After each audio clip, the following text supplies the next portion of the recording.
Hi Earthlings. Okay, now from my previous, for a start, everyone who has actually watched my previous videos and stuff, I want to say thank you so much. I really appreciate it. I hope you're understanding what I'm saying, and of course you are welcome to learn along with me. I appreciate anyone who would like to have a conversation. That'd be great. Right, so I'm just going to show some pictures and just have a quick talk about the continuation of everything that we're getting down. So what we're in is the period of 2,500 years ago. We're basically looking at the year 2024 BC. Okay, so it's interesting that I picked up this timeline, and sometimes things like this always happen to me, so I know it's relevant and I'm going to continue along with it. And remember, I'm always incorporating Isu or Isus ben Pantera. That is his name, not Joshua. Okay, it's not Yeshua, that is Joshua. So his name is Isu, Jesus. And let me begin. If my camera, I'll probably just hang on a second. I'm mucking everything up already. Okay, here we go.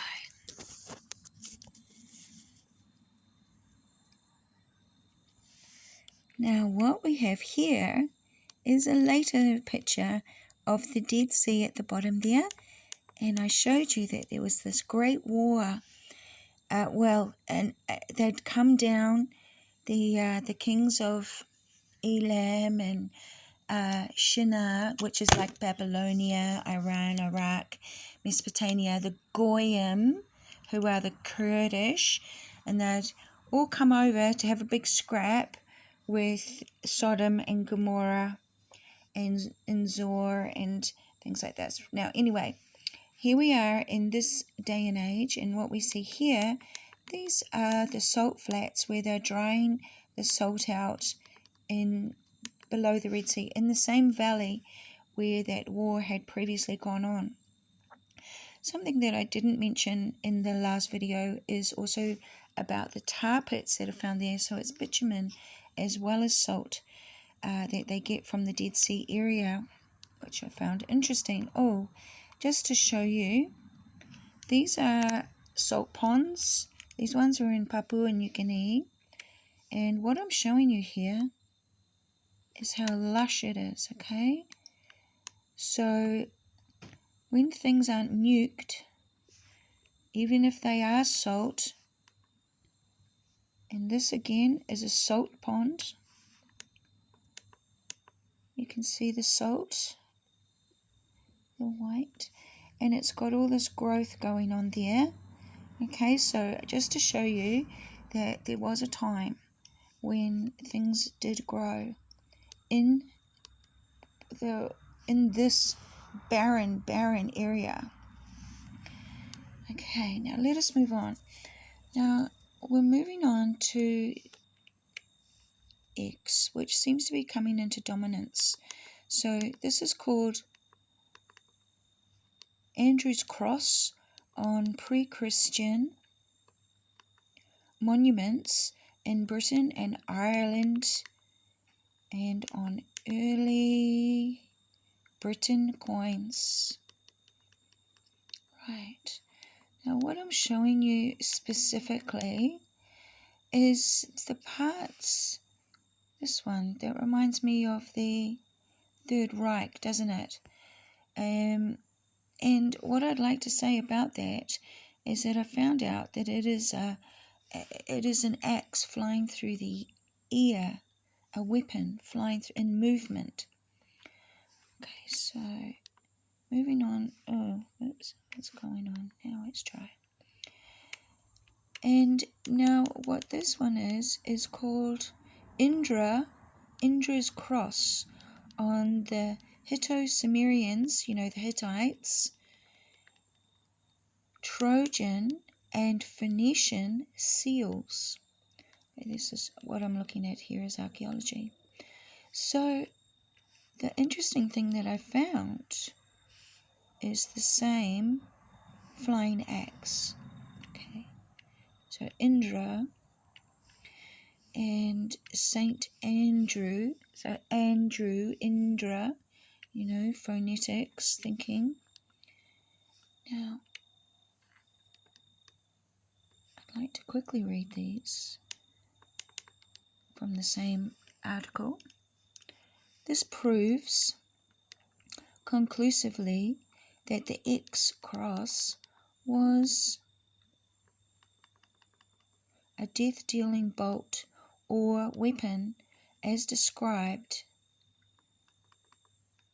in the Vedic hymns,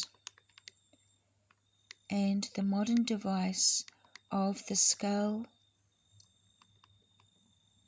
and crossbones seems to preserve a memory of the original meaning of the X cross as the deadly axe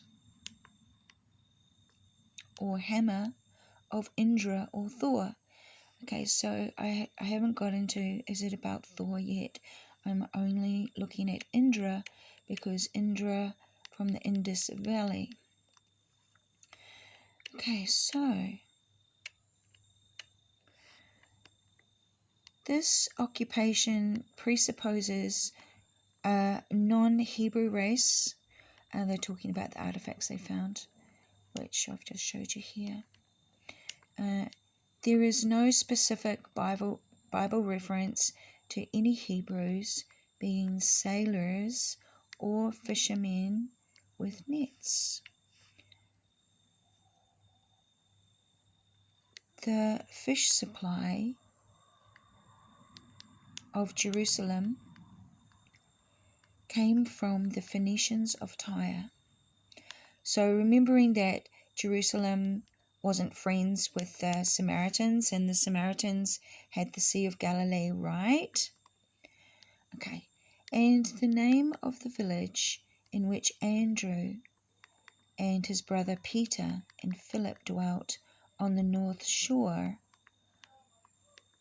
of the Sea of Galilee was specifically Phoenician and non-Hebrew. It was called Beth Sedan or Beth Sedah. Beth is a late Phoenician form of spelling the Sumerian bide, a biding place, or abode, thus disclosing the Sumerian origin of the English word bide. And Sidon or Sida, which has no meaning in Hebrew, is obviously of Sidon, the Phoenician seaport of Sidon, latterly as is now called Sida, and is within 50 miles from Bethsaida, with which it was connected by the Roman road through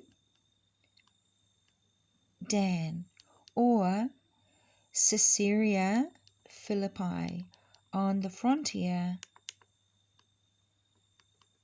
of Phoenicia, an ancient Hittite fortress with a temple of Bel, now significantly called St. George.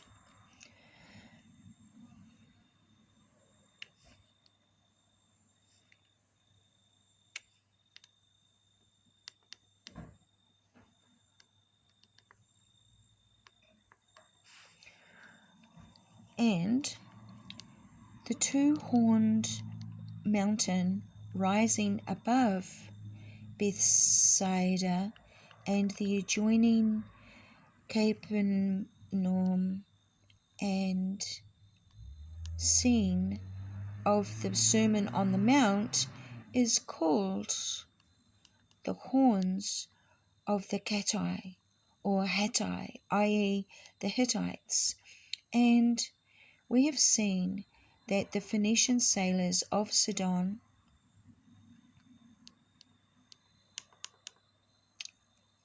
and Tyre were Hittites.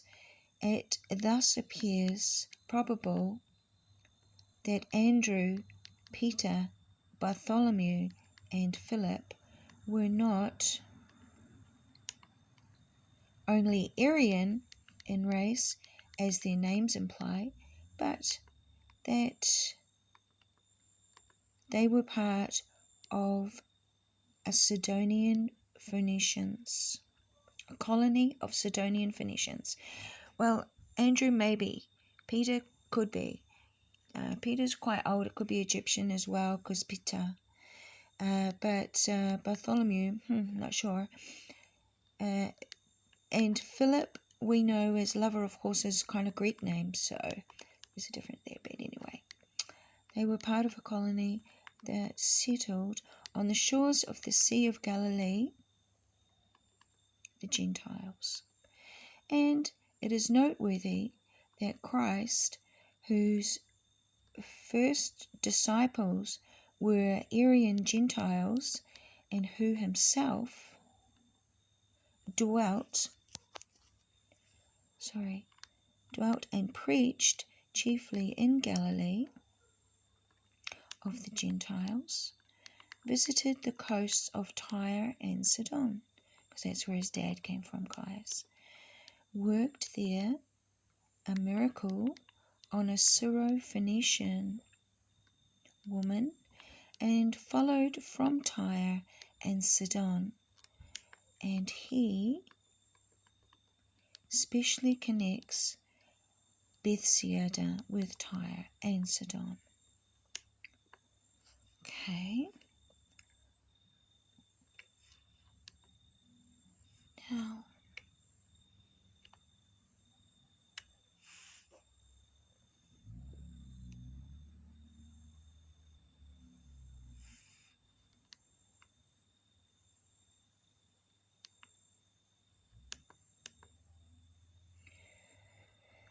that is St. Andrew with his cross.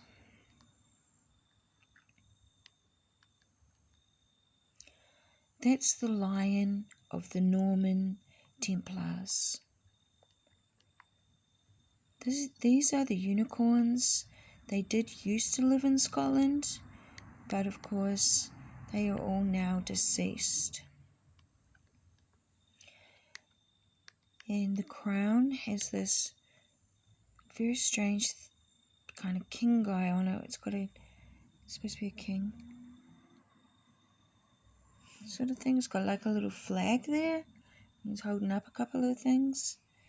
It's very interesting, strange kind of a thing. It's right at the top of the crown. And I wanted to show you that. So, figure 58. Unicorn as the sole supporter of the old royal arms of Scotland and associated with St. Peter and the cross.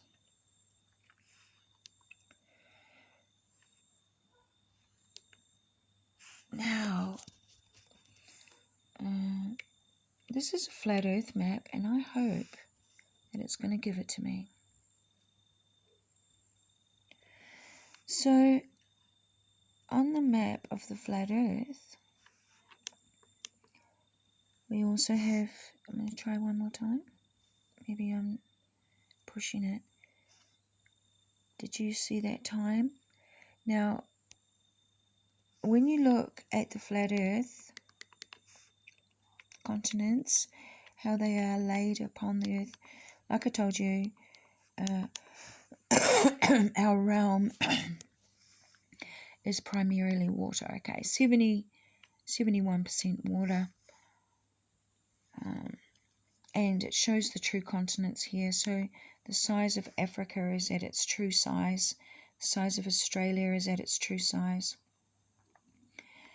And North America there is at its true size too, which Australia. See guys, we're actually bigger. Australia's bigger than good old America.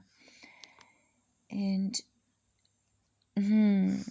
I'll go for this one. What we can also see here, if I can get some clarity, is that this green part, which is Russia, is practically joined. Okay, so that's the Bering Strait. So there's not a lot to cross there from the Bering Strait. That's the continent of India there. But what I wanted to show you on this map is how the times work. Now, if you can see, I'm going to try my best. They've marked out the hours. Each hour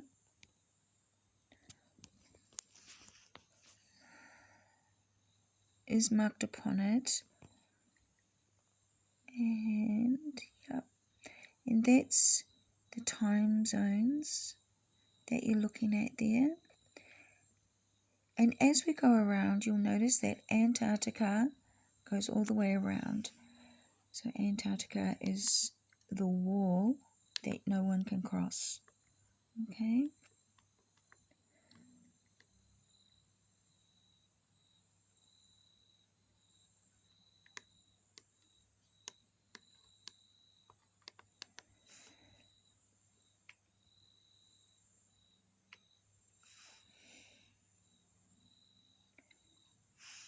And let's see what else I got. I've got this one. Because the Greek letter G, Melchizedek. Just wanted to show you that as well. Oops, I'm so sorry about that. Now what have I got here? Destruction of Sodom. Okay. I did miss one that I did want to show you. I must have put it on a different camera. Oh, this one is showing how, remember I showed you about the hats? So, just if you can go back and look at that, that's in one of my previous videos too. Because there is a narrative, there is an agenda, and there is things that we need to figure out. And there's one photo that I forgot to show you, but I'll show it next time. It's been great talking, and I do really appreciate you watching my videos. So from the bottom of my heart, thank you so much. Thank you. All right, ka kite.